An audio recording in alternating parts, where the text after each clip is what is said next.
Yes, my name is Lars Ulrik, and I work at the Kunst Museum of Modern Art in Denmark. I work in press and communication and the project leader of rather big project we're going to talk about today.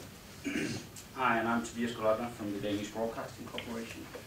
And we did this collaboration under an umbrella called Danish Cultural Heritage.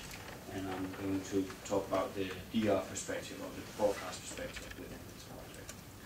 We're going to briefly touch upon 3 areas.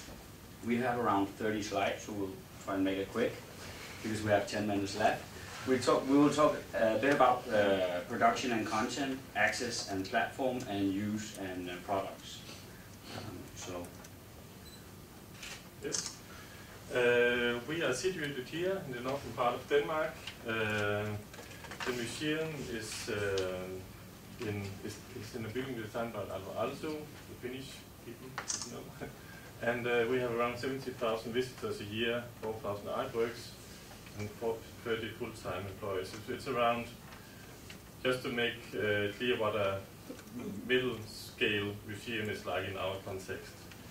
We're a member of an organization called Kulturarv Nord, which is a collaboration between 10 museums. They have a board, but no money. So it's just collaboration. We're going to fund the projects we are going to make, but it's easy to make new products and new collaboration with this organization. Hi, and this is DR. It's the baby brother of BBC. We're around 2,500 employees. I think BBC has more than 30,000. But it's the Danish public service broadcaster. And in 2007, we received a fairly large sum, 10 million euros, to start digitizing our archives. And as part of this project, it was primarily a digitization project, and it has been primarily a digitization project. But as part of it, we agreed with the Ministry of Culture and the Department of Culture that we would try to facilitate a broader national collaboration on how to use digital heritage in a more broader perspective. So it's not as it is a project, it doesn't have a definitive ending in the sense that we're not supposed to deliver a way, but we're supposed to try and figure out ways.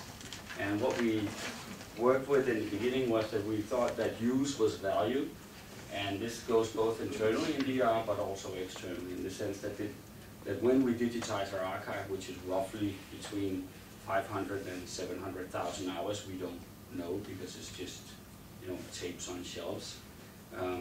So when we digitize it, it's about making it available for internal production, but also trying to make it available for use within the cultural heritage sector, both for the, I'd say, the private people, the users, but also within the collaboration in terms of dissemination project, much like your paintings and others like it.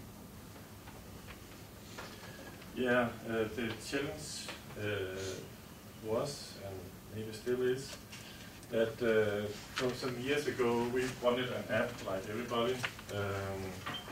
We have some different projects through the years.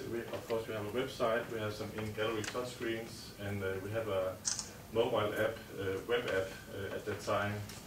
And all the different systems has each TMS system attached, which we have to maintain and pay for, and all the license and everything.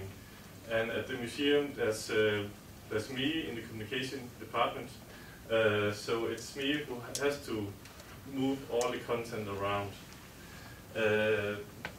Over 20% of the marketing budget was used on the licenses, and a lot of time too. And then there's all the free opportunities. Why you're not on Flickr, Google something, YouTube and everything, Ukraine, you name it. So we have to have some place where we can get our content. Because all these different opportunities may be impressive, but it's also the different ways to get us in contact with our audience. And there's a constant need for new digital products. The content is still the king.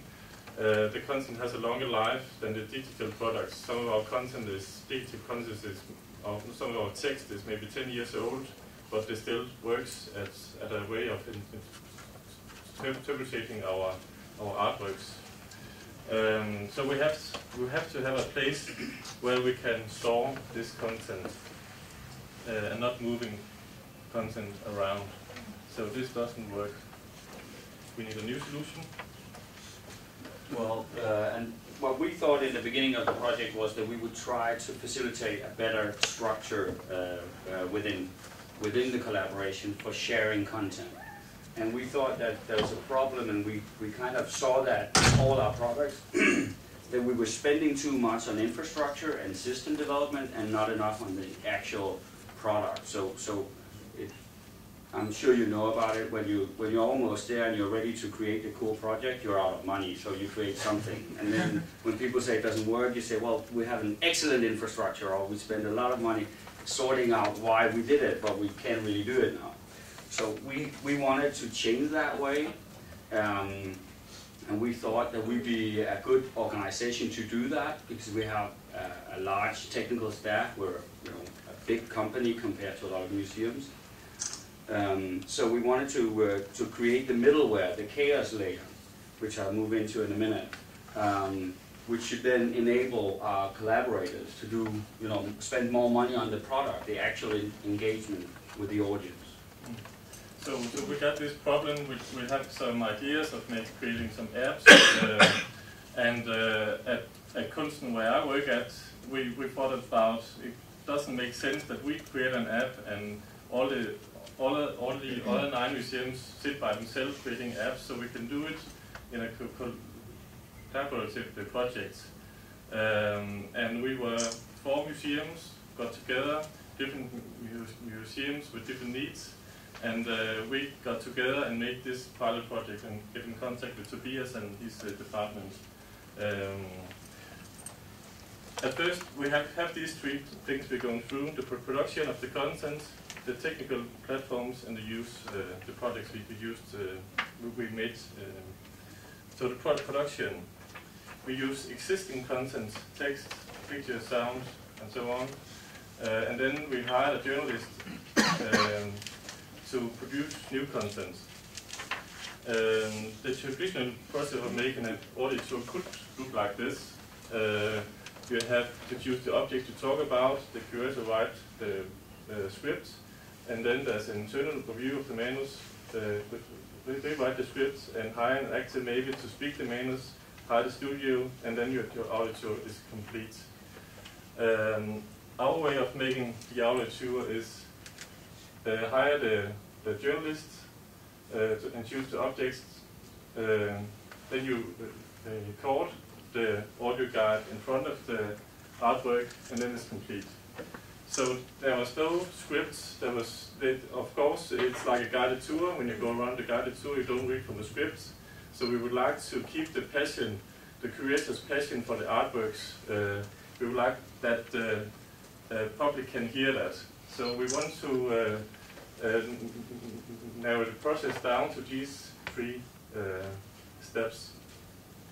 It was a challenge for some of the curators. We got some new curators who have been working at the museum for a month, didn't know the collection, and have to talk about it. But of course they have the expertise, so it went well. Maybe the tours is not like, maybe they say A and U and so on, but you can still hear that there's a person behind it. It's not a person who's reading from a script. Yeah. Perfect. So in order to facilitate this production, we earlier on tried to create a system, and we called it CHAOS, Cultural Heritage Archive Open System, because it's primarily based on open source, and it should be in the end entirely based on open source. But we're working with it, and right now it's an archive for media online use, and it helps the collaborating institutions to share their content. It uses Solara. So it provides a good search engine. You can use your content, as we will see in a minute, on multiple screens and in different products, and you can upload your content, or you can be harvested through an open API structure. And we won't go into details in regards to this here, but if someone is interested, I'd love to share. A lot of it is on GitHub, and the rest will come slowly. So this is just a drawing on how you can make your data set available. And it all ends up in a shared platform called Dansk Kulturarv, Danish Cultural Heritage.dk, where you kind of search in a digital library. But beneath this library is the structure with the open API, which can facilitate other products, as Lars will talk about. Yeah, and by product we mean the different digital products. We have all these mobile apps. As you can see, they are the same. They have the same navigation, so the public can, if they download one, they know how to navigate in the other apps. And that's for all the different museums. There's still 3 to come. Then we made our new website at Kunsten.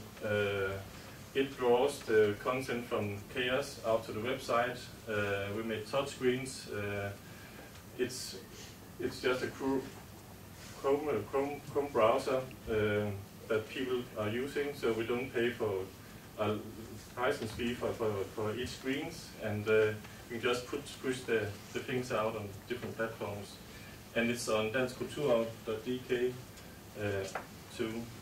So we have this Chaos at the bottom, pushing all the content out to our touchscreens, our website, our app, and Danish Cultural Heritage.dk.